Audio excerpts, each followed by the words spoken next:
First story is titled, Am I the a-hole for holding my stepsister's mother's ashes until she returns my dog to me?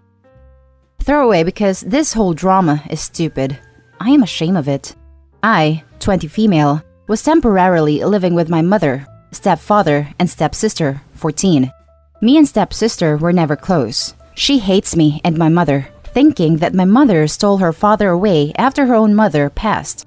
It has been that way for 4 years already, and while she is in slightly better terms with my mother, she still constantly tries to disturb me because I'm not as tolerant as my mother. As for my stepfather, he is quite okay, but he would pretend to ignore me in front of my stepsister sometimes, because she would throw a fuss about it. I was supposed to move to a rather far place to work and study. My father arranged for me to move in after renovations are done, bringing my dog with me. When I first brought my dog to my mother's a few months ago, my stepsister seemingly fell in love with him.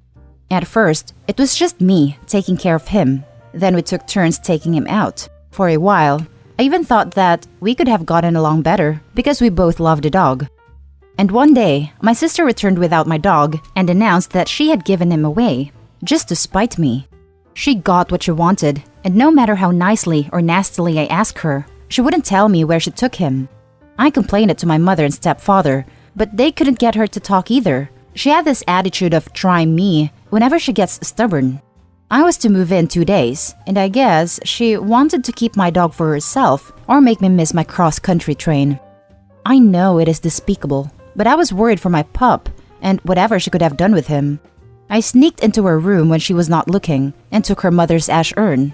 I know this was precious to her, precious enough to be used to make her talk. I hid the urn somewhere she would never find. Sure enough, my stepsister lost it completely when she realized what I did, and similarly, I'd never talk no matter what my mother or stepfather say.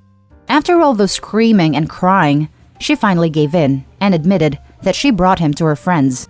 After taking the trip and passing my dog back to me, she demanded to have the urn back, but I did not tell her until my day of departure, in case she wanted to pull some sick prank again. Everybody I know of, including my own father, thinks that I took it too far. Well, in the end, nothing really bad happened. I did it in the worst way possible, quoted by my mother, who did nothing to help either. It was my stepsister who started it. She knew how important my pup is to me, and she tried to take him away from me, so I used a similar way to make her return him, and it worked. I didn't do it out of spite, just making use of what I could to get my dog back. So, in this case, am I the a-hole? Now, for the top comments. Not the a-hole. Play stupid games, win stupid prizes. She did this to herself, and shame on her for bringing an innocent animal into her personal feud. The reason others don't get it is because they don't have a bond with the dog as you do. They just see it as another dog. Agreed, not the a-hole. I also think Opie's relationship with her parents and stepsister is just nuked at this point. If her parents enabled her stepsister to steal her dog and just be too stubborn to give it back, that's horrendous behavior that they just threw their hands up for. Opie needs a therapist to probably unpack whatever else harmful thing her parents have likely taught her in regards to stepsister is greater than Opie. Not the a-hole, but dang, your parents need to step up. She is a problem. To be honest, I wish Opie called the cops on all of them for robbery/kidnapping. Not the a-hole. Congrats to you for finding a creative solution. However, this does mean probably never letting anyone in your extended family into your home for more than a minute, as a precedent for ransoming has now been established. Watch your back. Still worth it though. I think at this point, any relationship between Opie and her family ain't worth it. Yeah, the sis will know Opie is not to be messed with and won't take it like the parents do. They need to step up, particularly the father. It was an extreme measure, but there was no choice. Not the a-hole. Now for the next story. Am I the a-hole for telling my sister that she deserved to get a divorce? I, 15 male, live with my parents in a cramped apartment. They try their best to keep us afloat, and it's not a bad apartment, so I can't be mad about it.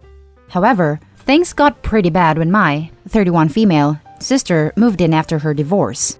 We've never gotten along well because of the age gap, but ever since the divorce, things are even worse. She goes out at parties all night and then comes back home and sleeps all day. She practically makes our mother do everything, including caring for her. My mom has to do all of my sister's laundry, all of her dishes, and drive her to and fro places. My mom is a very sweet, quiet, soft-spoken person who gets frazzled very easily. And if she does something wrong, my sister will go off on her and make her cry. When my dad comes home from work, my sister will come out of her hiding hole and demand that he do stuffs, like go get her Starbucks or some new clothing accessories at the mall. Dumb crap like that always gets done, because my parents will do anything for us, which is fine, up until it reaches that limit. My sister doesn't work, so she mooches money off of everybody, including me. I have tried to get my parents to stop it, but they say that there's little that they can do because she's an adult, and they want her to be happy. They do give me money in return, but that's not the point I'm trying to make, and have just stopped bringing it up because we're not in a good enough financial situation for that. When my sister moved in, my parents wanted her to have a privacy, so they asked me to sleep on the couch. Okay, fine. I've started sleeping on the couch, but then my sister started complaining about the freaking decorations that were in there and made my parents and I move everything so she could make the room into her own.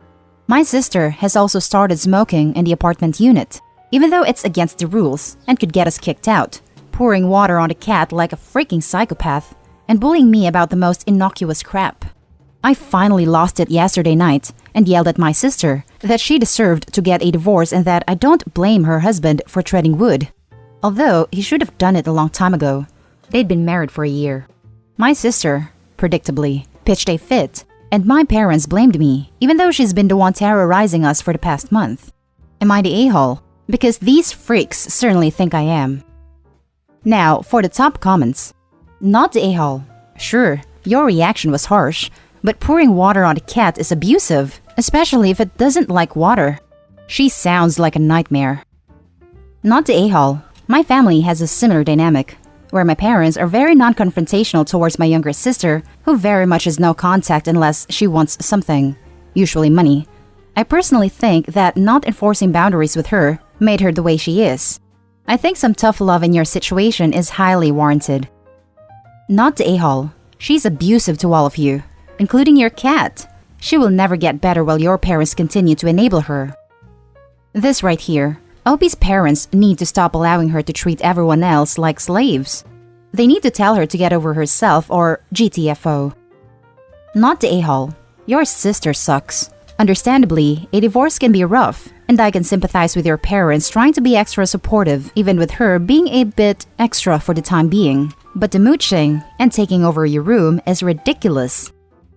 Don't sympathize with the parents. They're encouraging this stupid behavior. I agreed for the first half of the post that maybe the parents were giving some leeway because she was grieving. Post didn't mention how long ago she moved in. But by the second half, I lost any sympathy for her. Not the a-hole. Now for the last story. Am I the a-hole for calling my sister a failure in life and asking her to take care of herself? So, I, 23 female, have a lot of siblings. My dad got married 5 times and has divorced 4 times, has 12 children in total, probably more that he does not even know about. I know it sounds so hard to believe, but we come from a culture where you are asked to have a lot of kids and are even praised for it. I don't maintain contact with most of them, only my half-sister and brother. Recently, as in 2 months ago, I got a call from my oldest half-sister, 41 female. Let's call her Nadine. Nadine said she was stranded in the city I live in after a Tinder date gone wrong. She had met someone online and traveled here to meet them and got catfished. She got robbed and needed some place to stay, so I gladly took her in. In my life, I've only met Nadine a bunch of times. The age gap is too big for us to actually have anything to bond over. She asked if she could stay with me for a while as my roommate, and I told her she can, if she pays rent and does some chores, and she agreed.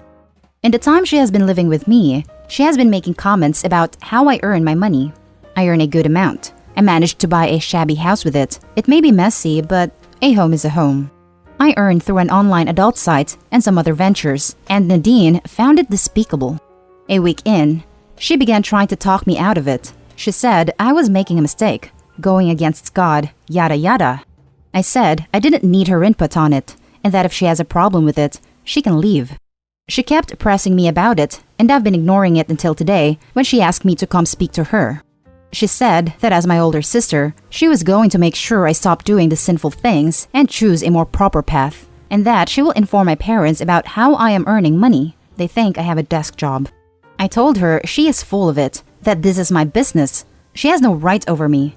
Well, she called up my parents and told them, and I am pissed. My parents have threatened to disown me, and I honestly can't understand what she expected to gain from it. So, I told her she has 2 days to pack up and leave, and she said I was becoming a pathetic loser and some other stuff. I found that hilarious. Since she was 41 with no spouse, no home of her own, she couch surfs her way through life and hasn't held a good job for more than 6 months. She literally got catfished and robbed and had to move into my home as she had nowhere to go. I called her a failure at life, that she has nothing to her name, no one who is even willing to take her in anymore because she has lived over 40 years without a plan or goal. That she should take care of herself and make something of herself before she can lecture me about her archaic opinions. She cried about it, and I ignored her and made myself dinner. Well, she said she will move out, and my parents are still pissed at me, but can't really do anything to me. I feel bad about what I said, but I also feel it's justified. I don't know, man. Am I the a-hole? Now, for the top comments. Not the a-hole. She needed a wake-up call. What she did crosses the line, especially after you helped her out so much. She purposefully revealed personal information to the parents with the hope OP is disowned. She is a downright deplorable person trying to manipulate the situation so that she gets her way. OP is a saint. I would have immediately kicked her out because the sister showed malicious intent in her actions. What's to stop her from calling the cops and file a false report or attempt to claim tenancy or adverse possession of the property within those 2 days? There have been instances where the homeowners goes out for the night and returns home to find occupants claiming adverse possession. Homeowners calls law enforcement for trespassing, but the officers cite the situation as a civil situation. The occupants lied about the length of their stay. Not the a-hole. She started crap and couldn't take it. Good work in putting her in her place and removing her from your home. Not the a-hole. What you said was harsh, but true. Also, your dad sounds like a real freaking piece of work. Disowning you over your job, but he doesn't even know how many kids he has. I was about to comment the same thing. How can you disown your child over her job when he probably was doing the same thing? Hence all the children he has. Lol, ridiculous. I wouldn't listen if I were OP. She's doing what's best for herself. That's all that matters. And that's the end of this video, folks. As always, leave a comment and hit like and subscribe. And if you want more of this content, turn your notification on to get updated on the latest videos. And I'll catch you in the next one. Stay safe.